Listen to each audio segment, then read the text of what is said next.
भारत और नेपाल दो ऐसे देश जिनके रिश्ते सिर्फ कूटनीति तक सीमित नहीं है। दोनों देशों के बीच खुली सीमा है, सांस्कृतिक जुड़ाव है, धार्मिक संबंध है, लाखों लोगों की रोजमर्रा की जिंदगी एक दूसरे से जुड़ी हुई है।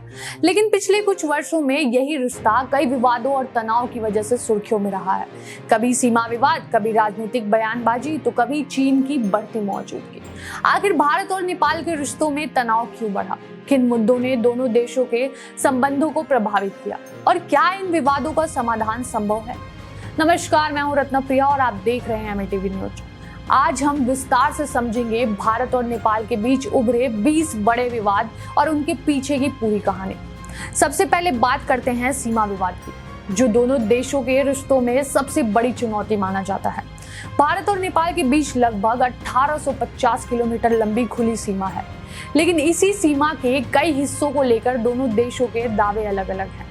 सबसे बड़ा विवाद है काला पानी क्षेत्र को लेकर। ये इलाका उत्तराखंड के पिथौरागढ़ जिले में स्थित है। भारत इसे अपना हिस्सा मानता है, जबकि नेपाल दावा करता है कि ये उसकी भूमि है।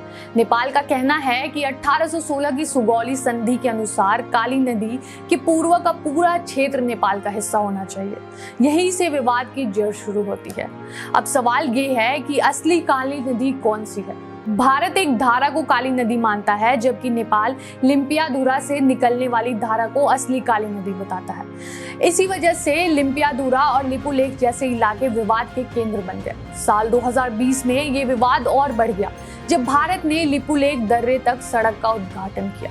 भारत के लिए ये सड़क कैलाश मानसरोवर यात्रा और सामरिक दृष्टि से बेहद महत्वपूर्ण है, लेकिन नेपाल ने इसका विरोध करते हुए कहा कि सड़क उसकी जमीन पर बनाई गई है। इसके बाद नेपाल में राजनीतिक माहौल गर्म हो गया। इतना ही नहीं, नेपाल सरकार ने नया राजनीतिक नक्शा जारी कर दिया। इस नक्शे में काला पानी, लिपुलेख और लिम्पियाधुरा को नेपाल का हिस्सा दिखाया गया। नेपाल की संसद ने इस नक्शे को संवैधानिक मान्यता दे दी।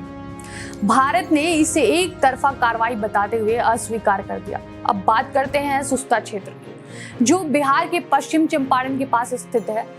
ये विवाद गंडक नदी की बदलती धारा की वजह से पैदा हुआ। नेपाल का दावा है कि नदी के बदलने से उसकी जमीन पर भारत का कब्जा हो गया। वहीं भारत अपने पुराने सीमा निर्धारण को ही सही मानता है। सीमा विवाद सिर्फ यहीं तक सीमित नहीं है। मैची और टनकपुर जैसे इलाके में भी सीमांकन को लेकर दोनों देशों के बीच मतभेद रहे हैं। अब बढ़ते हैं राजनीतिक और कूटनीतिक तनाव की तरफ। हाल ही में नेपाल ने एक बड़ा फैसला लिया। नेपाल सरकार ने 100 रुपए के नए नोट पर विवादित नक्शा छापने का निर्णय लिया। इस नक्शे में काला पानी, लिपुलेख और लिम्पियाधुरा को नेपाल का हिस्सा दिखाया गया।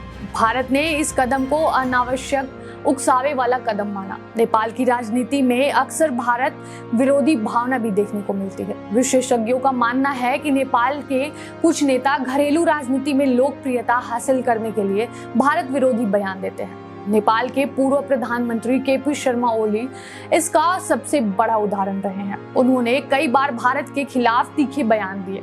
लिपुलेख विवाद के दौरान ओली सरकार ने भारत पर नेपाल सरकार को अस्थिर करने की कोशिश का आरोप लगाया था। यही नहीं, ओली ने भगवान राम के जन्म स्थान को लेकर भी विवादित बयान दिया था। उन्होंने कहा था कि असली अयोध्या नेपाल में है।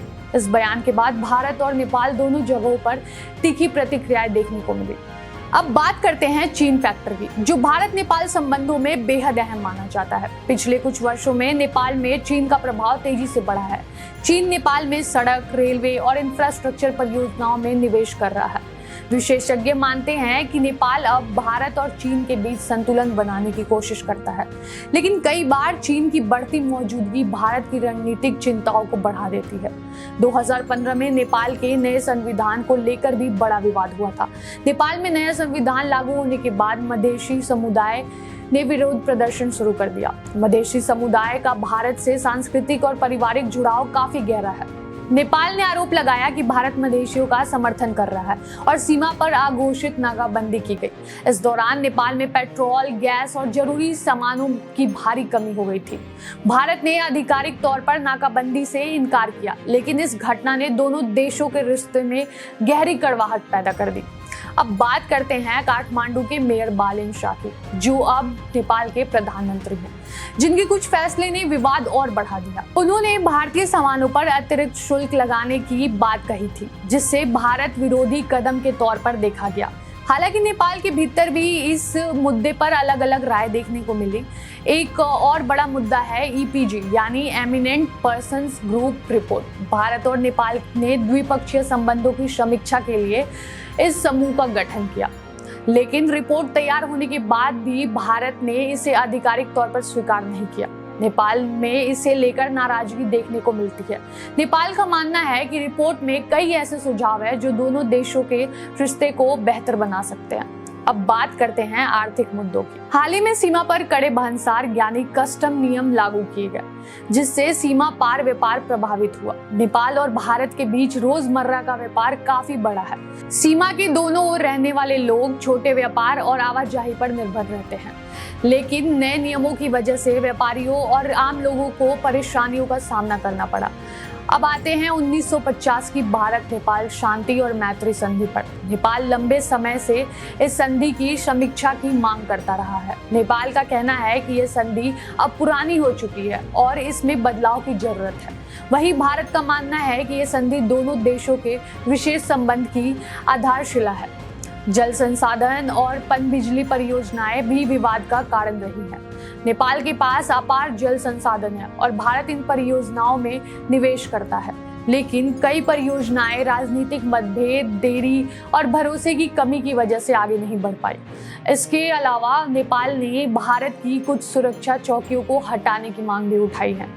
नेपाल का कहना है कि ये चौकियां उसकी संप्रभुता से जुड़ा मुद्दा है। हालांकि भारत इन चौकियों को सुरक्षा और सीमा प्रबंधन के लिए जरूरी मानता है। सवाल ये उठता है कि क्या भारत और नेपाल के रिश्ते सिर्फ विवादों तक सीमित हो गए हैं? जवाब है नहीं। तनाव और मतभेदों के बावजूद दोनों देशों के रिश्ते बेहद गहरे हैं। नेपाल के लाखों नागरिक भारत में काम करते हैं। दोनों देशों के बीच खुली सीमा है। धार्मिक और सांस्कृतिक जुड़ाव सदियों पुराना है। नेपाल के लोग भारत में बिना वीजा आ जा सकते हैं। दोनों देशों की सेनाओं के बीच मजबूत संबंध है। भारत नेपाल का सबसे बड़ा व्यापारिक साझेदार है। वहीं नेपाल भारत के लिए रणनीतिक और सांस्कृतिक रूप से बेहद महत्वपूर्ण देश है। विशेषज्ञ मानते हैं कि दोनों देशों के बीच संवाद और भरोसा बढ़ाने की जरूरत है। सीमा विवाद बातचीत से सुलझाए जा सकते हैं, लेकिन इसके लिए रणनीतिक इच्छा शक्ति जरूरी है। भारत और नेपाल का रिश्ता सिर्फ पड़ोसी देशों का रिश्ता नहीं, बल्कि इतिहास, संस्कृति, धर्म और लोगों के दिलों से जुड़ा रिश्ता है। ऐसे में ये बेहद जरूरी है कि दोनों देश विवादों को बातचीत से सुलझाएं और रिश्तों को नई मजबूती दें। फिलहाल इस मुद्दे पर आपकी क्या राय है? क्या भारत और नेपाल के बीच बढ़ते विवाद जल्द खत्म हो पाएंगे? अपनी राय हमें कमेंट के जरिए जरूर बताइए और ऐसी और जानकारी के लिए जुड़े रहिए MATV न्यूज के साथ।